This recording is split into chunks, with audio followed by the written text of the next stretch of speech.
Olá a todos, sejam bem-vindos ao novo vídeo tutorial. Agora falando sobre datasheet. Este é o nosso quarto vídeo do PIC 16F84A. Vamos ao vídeo.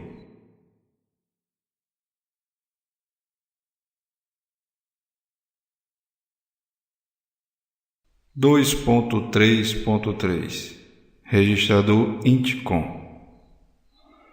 O registrador INTCOM é de leitura e escrita, registro que contém vários bits de configuração das interrupções. Os bits de sinalização de interrupção são definidos quando uma condição ocorre, independente do estado do seu correspondente bit habilitado ou do bit global. O bit chamado G e E, que é o bit 7.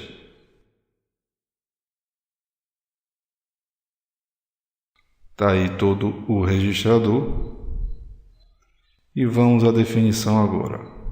O bit 7, deixa eu pegar a caneta.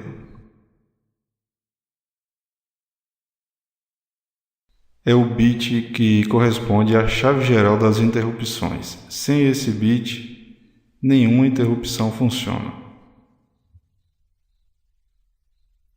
Então tem que colocar 1 nesse bit para habilitar qualquer interrupção. O bit 6 corresponde ao bit da interrupção de final de escrita da EPROM. Então, se você quiser acionar a interrupção via final de escrita, tem que habilitar esse bit aí, tem que colocar 1. No bit 5 temos o bit da interrupção do estouro do timer 0. Então, se for habilitar o estouro do timer 0, habilita-se o bit 5. O bit 4 corresponde à interrupção RB0. Que, como o próprio nome diz, fica no bit RB0. Então, colocando 1, habilita essa interrupção. No bit 3 temos a interrupção RB. Então, para habilitar essa interrupção, colocamos 1. Lembrando que a interrupção RB, ele vai do bit 4 ao bit 7. No bit 2 temos o primeiro flag, que corresponde à interrupção do timer 0, ou seja,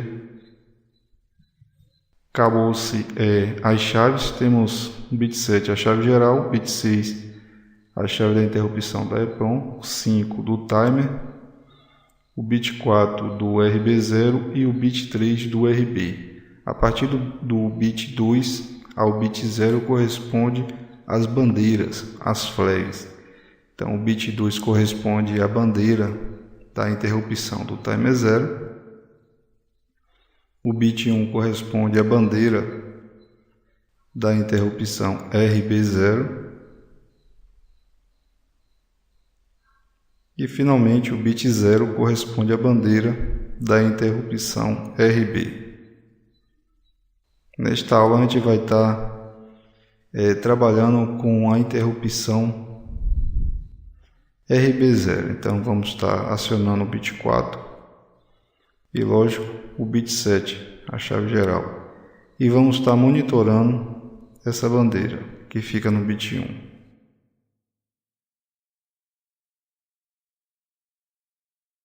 PCL e PCLAT. O contador de programa, o Program Counter, especifica o endereço da instrução para buscar para execução. O PC ele possui 13 bits de largura. O byte baixo fica no registrador PCL. Este registro é legível e gravável. O byte mais alto chama-se PCH e fica no registrador PCLAT. Este registro contém os bits 8 a 12, um total de 5. Já o PCL são os 8 bits. E não é diretamente legível ou gravável. Se o contador do programa é modificado ou um teste condicional é verdadeiro, a instrução requer 2 ciclos. Segundo ciclo executado como NOP, ou não operação. Todas as atualizações para o PCH registro será através do registro PCLAT. Então, a contagem baixa se utiliza o registrador PCL, já a contagem alta corresponde ao PCLAT. Como são de 13 bits, 8 bits no PCL e 5 bits no PCLAT. A pilha stick. A pilha permite uma combinação de até 8 níveis de chamada e interrupção pode ocorrer. A pilha contém o endereço de retorno desta instrução na execução do programa mais um, ou seja, quando há uma interrupção, ele grava o endereço de onde saiu, acrescentando mais um, para quando retornar, ele começar da linha abaixo onde foi chamado. O dispositivo tem um nível profundo de 8 vezes na pilha de hardware, com 13 bits também, que é para bater com o contador de programa. O espaço da pilha não é parte do espaço de qualquer programa ou dados. E o ponteiro da pilha não é legível ou gravável. O PC é colocado na pilha quando uma instrução CAL é executada ou uma interrupção faz com que haja um salto. A instrução sai da pilha no caso de um return, RET-LW, ou uma execução, instrução RET-FI. O PCLAT não é modificado quando a pilha é empurrada ou há um estouro. Depois que a pilha for empurrada 8 vezes, quando empurrar a 9ª vez, substituirá o valor que foi armazenado no primeiro empurrão. O 10º substitui o segundo impulso e assim por diante. A pilha ela é utilizada como uma parte auxiliar do PCL e PCLAT. O contador de programa ele vai fazendo a leitura do nosso código e quando houver uma chamada de interrupção ou uma instrução de salto, ele armazena esse endereço na pilha e continua a contagem, usando esses 2 registradores, PCL e PCLAT. Quando retornar ou quando completar esse salto, aí sim ele pega o endereço na pilha mais um e retorna a instrução abaixo onde foi chamado. Lá no código, acho que vai ficar mais claro isso aí. Tá aí um slide para mostrar mais ou menos como é que funciona. Temos aqui a CPU, aqui o PC, o contador de programa, a unidade lógica aritmética e o registrador W. E aqui temos os 2 registradores, o PCL e o PCLAT. Então, aqui em cima está a pilha de 8 níveis. E aqui está o sinal de clock, que vai estar incrementando no PC.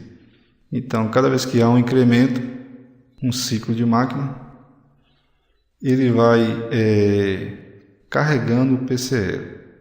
Aí vai depender da quantidade de linhas do nosso código. Se ultrapassar um valor que estoure o PCL, aí ele continua a contagem no PCLAT. Quando houver um uma chamada ou uma interrupção, ele vai pegar o endereço, o último endereço armazenado mais um, e vai estar armazenando no primeiro nível da pilha. E volta a continuar a contagem. Quando precisar retornar, se caso for interrupção, aí ele vai lá na pilha, pega esse endereço e volta para o programa. É mais ou menos dessa forma que ele trabalha.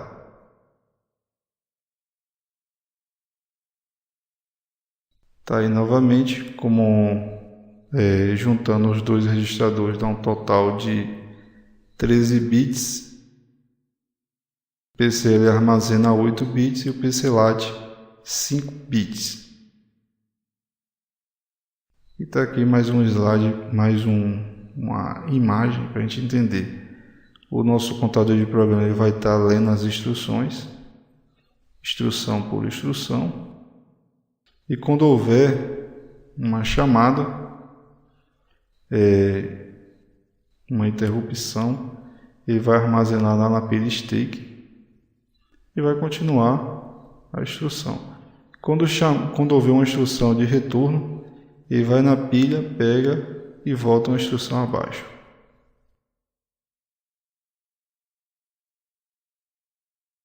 Endereçamento indireto. Temos dois registradores que podemos acessar a memória RAM do microcontrolador indiretamente. Ele precisa desses dois registradores, o INDF e o FSR. O registro INDF não é registro físico. Na verdade, endereçamento INDF aborda o registro cujo endereço está contido no registro FSR, que é um ponteiro. Este é um endereçamento indireto. Está aqui um exemplo. Se no arquivo de registro 5 conter o valor 10 e o arquivo de registro conter o valor 6, o endereço 6 conter o valor 0A, se você carregar o endereço nesse registrador, que é um ponteiro, ele vai pegar o valor. No caso, se você pegar o endereço 5 e colocar no FSR, ele vai retornar esse valor que está lá.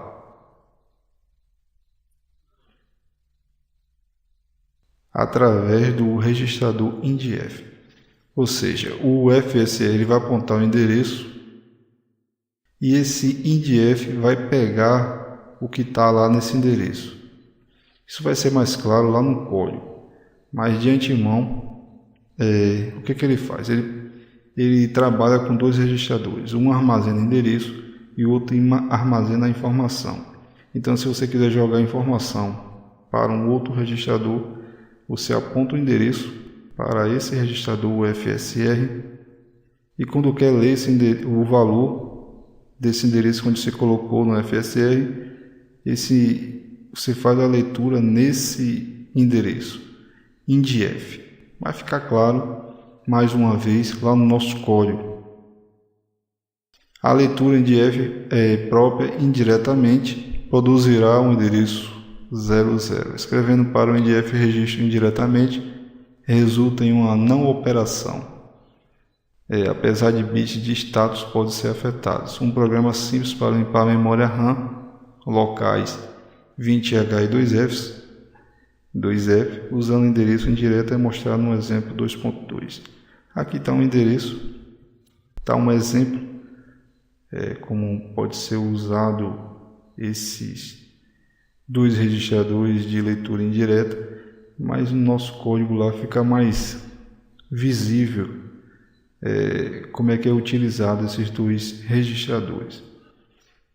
Um bit 9 eficaz endereço é obtido concatenando o registro FR de 8 bits, o bit IRP status 7, como mostrado na figura 2.3. Esse aqui não dá para ser claro, já que o PIC 16F84A só possui 2 bancos, então nem usa esse bit IRP. Tá aí a forma de acessar direta e indiretamente. Tá aqui o bit IRP, mas como vimos, como o PIC 16F84A só tem 2 bancos, então não se utiliza. Vamos lá no código agora, que aí a gente vai ver ter uma visão clara como é que funcionam os dois registros de acesso indireto, mais o registrador INTCOM. Tá aí o nosso código montado. Vamos fazer uma leve descrição.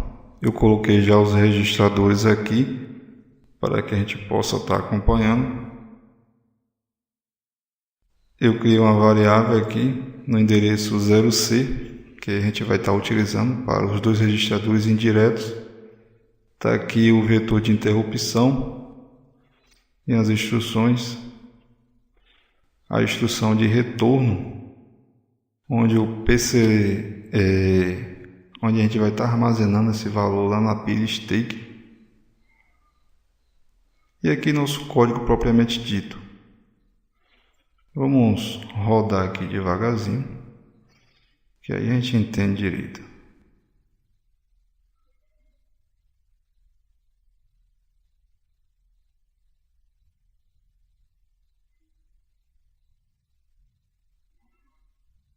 Baixar aqui para acompanhar. BCF status RP0. Essa instrução ele move para o banco 0. Está aqui o registrador status, é o bit 5. Como está colocar 0, ele vai permanecer em 0. Aqui temos, está limpando o porte B, depois vamos limpar o porte A. Essa instrução eu coloquei para evitar qualquer tipo de resíduo de sujeira dentro do nosso código. Passar e está aqui a instrução BSF, que é para ir para o banco 1. Então o bit 5 vai a 1. Tá aí, foi a 1. Agora eu estou movendo o valor 0 para o registrador W. O registrador W vai a 0. Foi a 0 e agora eu vou mover para o tris B.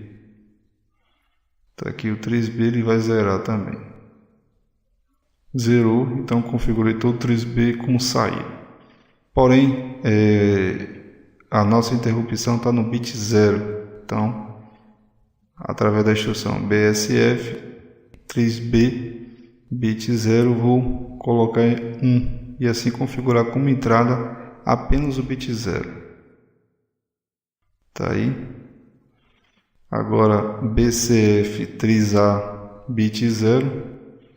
Tá aqui o tris A. Eu vou configurar o bit 0 como saída. Configurou. BCF option register bit 6. Se alguém lembrou bem, esse bit 6 corresponde à configuração da borda de descida ou de subida da interrupção RB0. Como eu quero uma interrupção de alto para baixo, então estou colocando 0 nesse bit 6 do registrador Option Register, que é esse registrador aqui. Então o bit 6 está aqui, ele vai zerar. Zerou. Agora eu vou ativar a chave geral. Vou colocar um no bit 7 do registrador INTCOM, bit 7. Tá aí, vou ativar agora a chave da interrupção RB0, está no bit 4. Mais uma vez aqui, o bit 4, 7, 6, 5, 4. Está lá o bit 4. E para garantir, vou apagar a flag, que está no bit 1. Como está zerado, vai permanecer. Agora estou indo para o banco 0 novamente. Está aqui o registrador status. O bit 5 está em 1, ele vai a 0. Foi a 0. Estou limpando o porte B. Porte B está em 1, ele vai zerar. Não vai permanecer em 1, já que o bit 0 a gente configurou como entrada. Então vai permanecer em 1 mesmo. Estou movendo o valor 255 para W. O registrador W vai para 255. Tá aí. E agora vem aquela variável que foi criada. A gente vai mover para a variável para vocês verem os dois registradores de acesso indireto. Então vamos mover para a variável depósito 255. movemos 255. Agora eu vou mover o endereço dessa variável para W, que é o endereço 0C. Vamos voltar cá em cima. Está aqui, endereço 0C.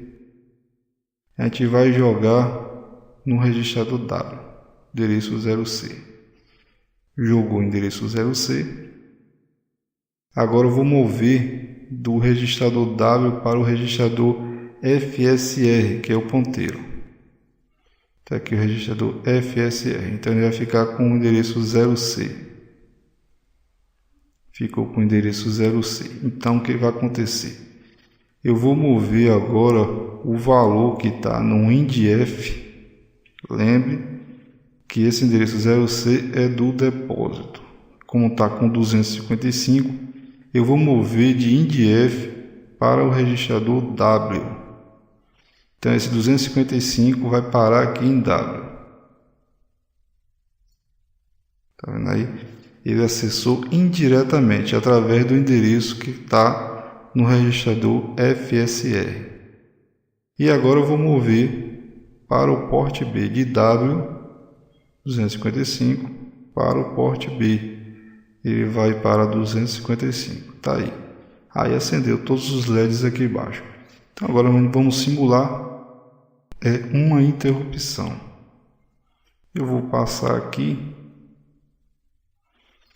Vocês veem que está aqui. Então a interrupção, como foi dito, ele de alto para baixo. Como ele está em alto, vou botar embaixo. E agora vai gerar interrupção. Gerou interrupção. Ele veio parar aqui no vetor de interrupção.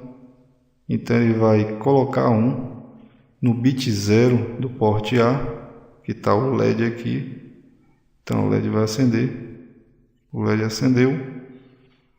Agora eu vou fazer o LED apagar. Apagou. Vou colocar 0 na nossa flag, que está no bit 1 do INTCOM, para haver uma nova interrupção. Aqui o bit 1 ele vai zerar. Zerou. Por garantia, vou ativar novamente a chave geral da interrupção para haver uma nova interrupção. E aí, através da instrução retorne, a gente vai retornar para onde parou, que foi cá embaixo. E aí ele voltou ao programa novamente. Então é assim que funciona o registrador INTCOM, os registradores PCL e PCLAT, contando o nosso código. E também vimos aqui registrador FS e INDF, que é para armazenamento, busca de informação indiretamente. Eu queria mostrar aqui também a pilha stake. Eu vou dar uma pequena pausa para a gente mostrar a pilha stake. E está aqui a pilha stake. Então o que vai acontecer? A gente vai gerar uma nova interrupção. Eu vou colocar em nível lógico 1 aqui para poder haver uma nova interrupção. Então o código vai estar funcionando aqui normalmente.